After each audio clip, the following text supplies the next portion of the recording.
Taking a look at another one here, 40-14, a final in Buffalo. No contest. As the Bills leave little doubt, the defense the one leading the way in this one. Josh Allen, spectacular once again, $182 through the air, 2 touchdowns there. Another one pushed from the one. Maybe sealing up that MVP? Not so fast. Tony Romo set to weigh in as we take you back out to Buffalo. The leading voice of the NFL on CBS. Tony, it's always great to see you as we say hello here in Buffalo. We'll get to the MVP. I want to bury the lead for a second because my biggest questions coming into this week, what was this Buffalo defense going to be? And maybe we get some answers there. What stood out here? Well, I think the biggest thing is I think Buffalo still is creating the turnovers on defense, and they have dominated the second half of football games. They did that today. This is another trap game, and really last week kind of like woke them up a little bit. You have all these big games and huge opponents. You got the Chiefs earlier, then you go to the Lions and you beat them there. Then you got the Patriots at home, and it was kind of a lull, didn't play to their best ability. But they really shored up some things. They got some guys a little bit healthier, and some young guys have really picked it up. But I felt like they needed to come out here and just be like, we're going to play football regardless of the opponent and just play Buffalo Bill football, and they did that today. Seemed to have a little bit more juice than weeks past, but we know all of the energy of this team.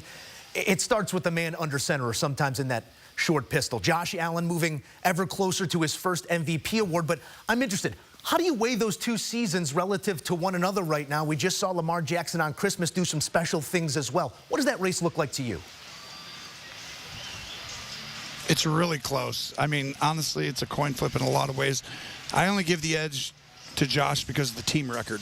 And right now, it's like, that's the difference. If everything's so close, they're both such a huge part, you know, of the team winning. And I feel like Josh has probably had to do a little bit more. And that's saying, you know, that's like by that much, just because Lamar is just so special. But, you know, having Derrick Henry does help the process a little bit. I will offer that. I will also offer James Cook, who finds the end zone, again, I believe 15 times this season. Yardage, obviously, a factor there and an advantage to Derrick Henry.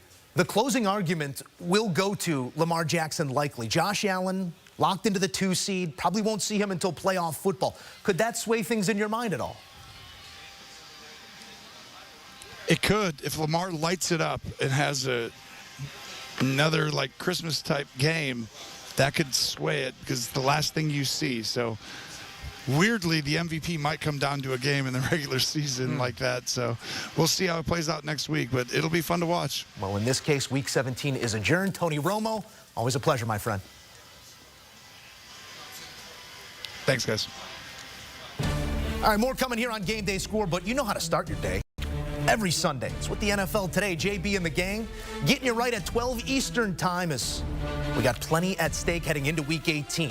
Individual awards, seeding, all set to be set a week from now. Join them at 12 Eastern.